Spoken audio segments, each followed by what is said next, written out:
mianatra eo a-tongotry Jesosy isan'andro.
Miarabantsika tsirairay avy indray tonga eto amin'ny fandraisana ny lesona ho an'ny lehibe isika amin'ity an'io ity.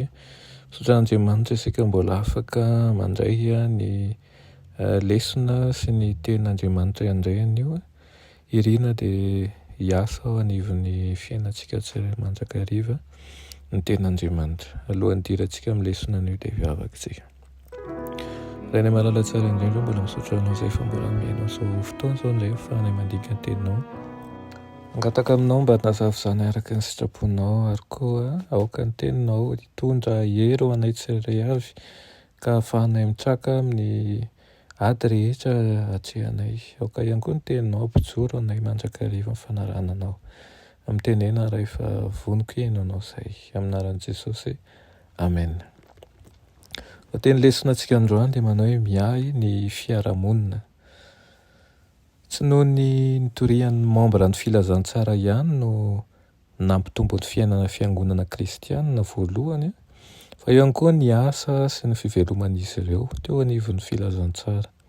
Maneho fanompon'i Kristy izay nanderan'ny Galilea ka nampianatra tao amin'ny sinagogan'ny olona sy nitory ny filazantsara ny fanjakana ary nahasitrana ny aretina rehetra mba mirofo rehetra tamin'ny olona ny mpino tamin'izany fotoana izany.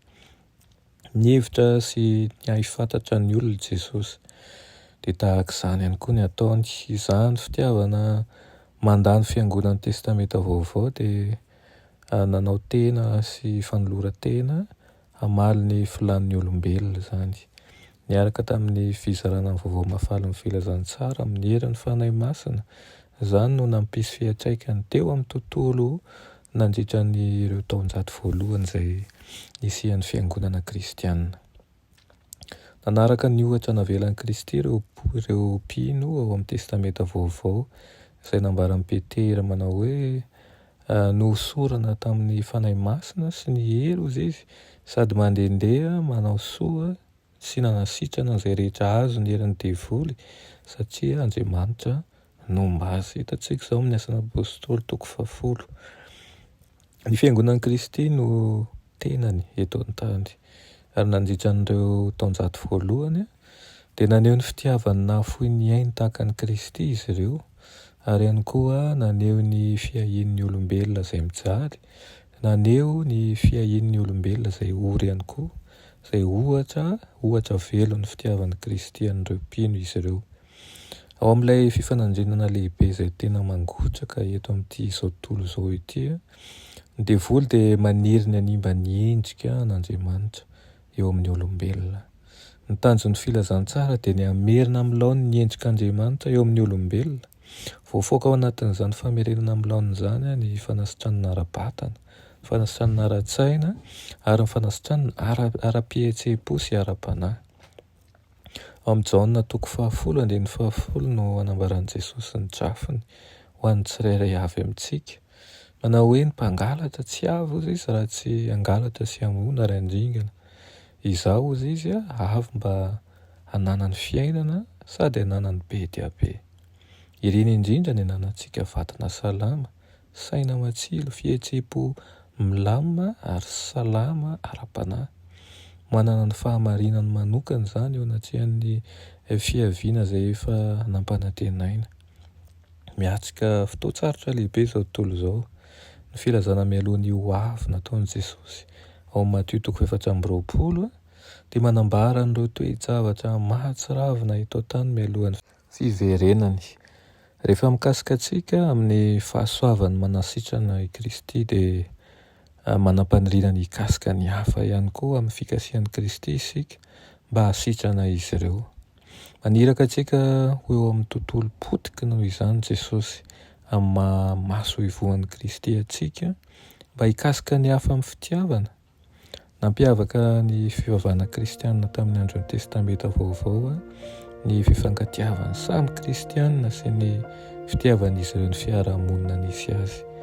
Izany no anitana ny fanahintsika ihany koa mba hahakasika ny fiainan'ny hafa isika tahaka ny efa nikasihan'i Kristy antsika ary Kristy velona ao anatintsika, mitondra antsika amin'ny fahamarinana sy manosika antsika mitondra ireny olona ireny eo am-pototry Jesosy ka mba hantanteraka amin'ny maso ivohan'i Kristy antsika eo amin'ny fiarahamonina tokoa ny antsika dia mba ho tahaka an'ireo kristianina voalohany izay efa nisy nandray ny fanahy masina, ny tombo hery ary ny fankatia. Izany no irina ho tanteraka eo amin'ny fiainantsika tsirairay azy ny fiainan'ny fiangonana misy antsika ka i Jesosy mihitsy anie no hitantaratra eo fiainantsika tsirairay avy. Amen. Reny malala tsara indrindra mbola misaotra anao izay amin'izany lesona nomenao naino izany. Mangataka aminao izay mba handrotsanao ny fanahinao masina aminay tsirairay avy ka ho maso ivohan'ny lanitra tokoa anay izay eo amin'ny fiainanay, eo amin'ny fomba fanaonay amin'ny manodidina anay rehetra ka hizaran'ny fahasoavanao sy ny fitiavanao amin'ny hafa hitantaratra tokoa fa olonao izahay ary efa misantatra sady mahampony ny lanitra anay.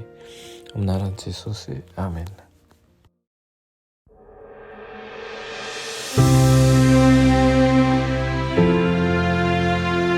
Mianatra eo an-tongotry Jesosy isan'andro.